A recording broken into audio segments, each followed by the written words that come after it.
let me tell y'all something. And this is one of the most serious things that I've ever said. Maybe even one of the most emotional and personal things that I've ever said. And it has to do with DMX, and it has to do with his passing. But not only his passing, but his childhood and what he has went through. What we have went through. Now, my relationship with DMX, we wasn't super close, but we had time enough to be able to talk to each other. And coming from similar backgrounds, there's certain things that I need y'all to understand. And this is not what somebody told me, this is what he said to me. He said, you know, when he was younger, his mom had took him to a children's home and said that they was just going to visit. And she left him there. She took him there and she left him there. And he was too little to be there. Too little to understand how to defend himself, how to take care of himself and everything else. But he did it. And he survived it. And we all have our ways of dealing with it. I've been through that system. I've been through that. I know what it's like when people think that adults don't care about children.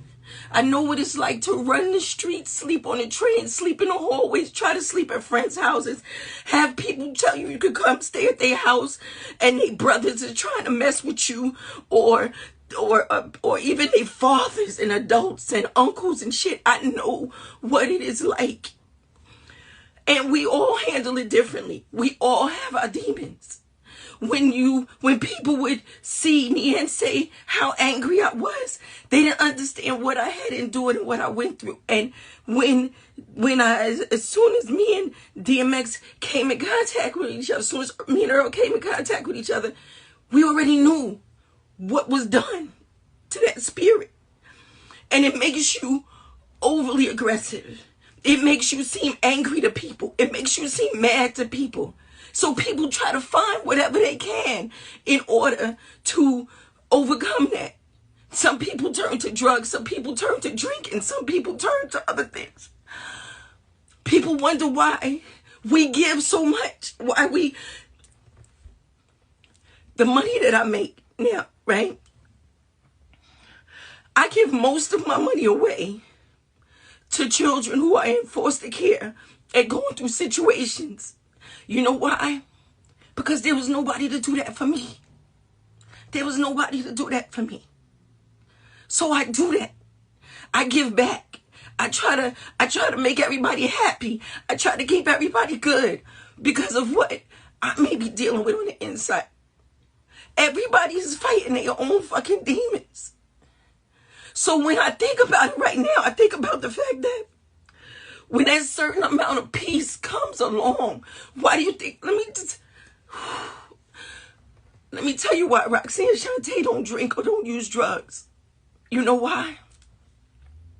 Because I'm so afraid to find some fucking peace in it that I would never stop. I'm so afraid to find some fucking peace in it. I still now fight with going to sleep. When I'm up and I'm posting 3, 4 o'clock in the morning, I'm not happy that I'm up 3, 4 o'clock in the morning posting, knowing that I got to start my day all over again. But that's because when you go through those systems and you go through that, you learn how not to sleep. You learn how not to sleep. So you up.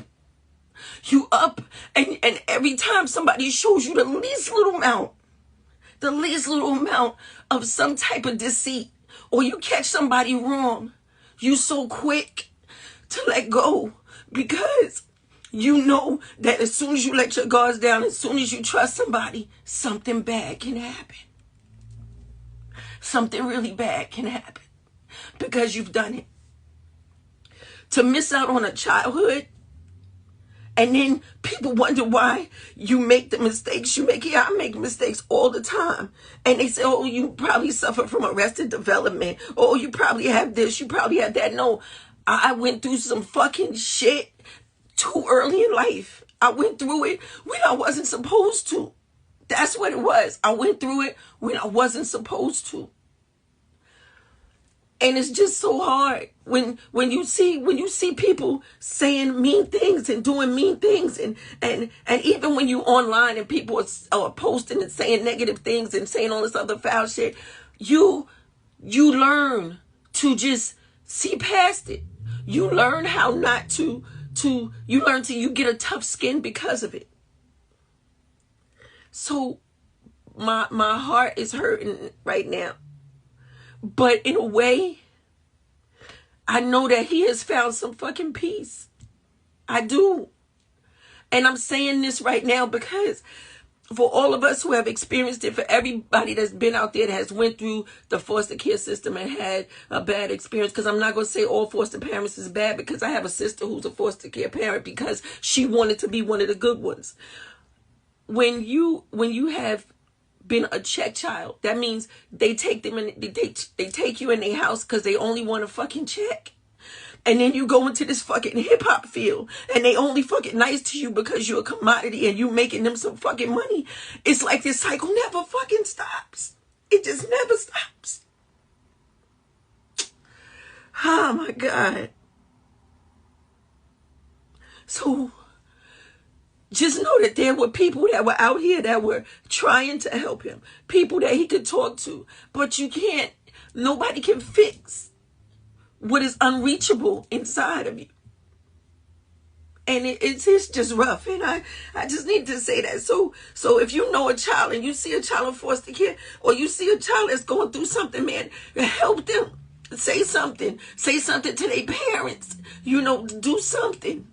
Because you never know who that child is going to grow up to be. You never know who that child is going to grow up to touch. You never, ever know. You just don't know.